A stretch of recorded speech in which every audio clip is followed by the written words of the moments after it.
Magandang araw po. Narito na po magiging lagay ng panahon ngayong araw ng Huwebes, November 14, 2025.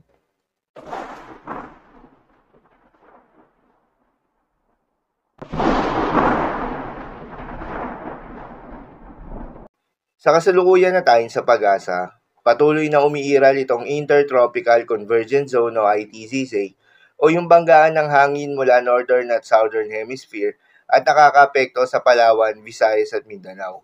Dahil dito ay asahan yung maulap na kalangitan na may kalat-kalat na mga pagulan at thunderstorms.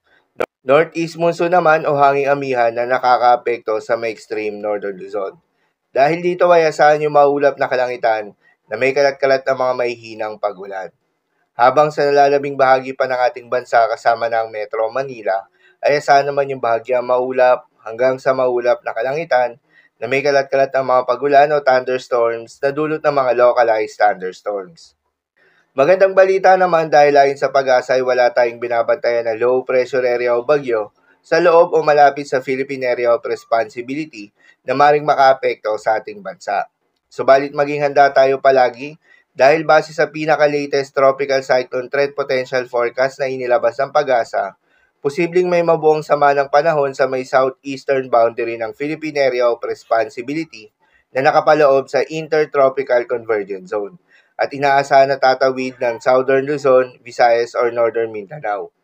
Ang nasabing sama ng panahon ay mababa pa naman yung tsansa na maging bagyo.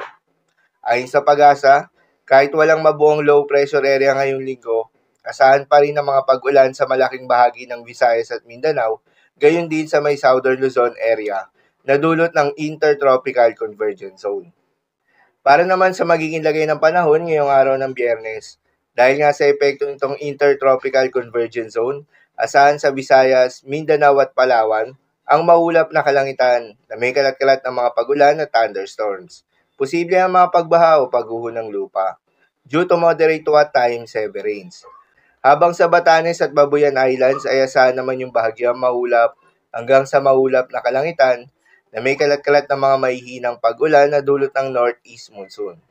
Habang sa Metro Manila naman at nalalabing bahagi pa ng Luzon ay asahan yung bahagyang maulap hanggang sa maulap na kalangitan na may kalat-kalat ng mga pagulan o thunderstorms na dulot ng mga localized thunderstorms. Posible rin ang mga pagbaha o pagguho ng lupa during severe thunderstorms. Madalas nabobo ang mga thunderstorms na ito tuwing hapon o gabi na nagtatagal ng 1 hanggang 2 oras. Kaya naman ingat sa mga posibleng banta ng pagbaha at pagguho ng lupa, lalong-lalo na sa mga lugar na inuulan na noong mga nakaraang araw pa. Para naman sa magiging lagay ng mga dagat baybayin, ayon sa pag-asa ay may nakataas tayo na gale warning sa may seaboards ng Batanes.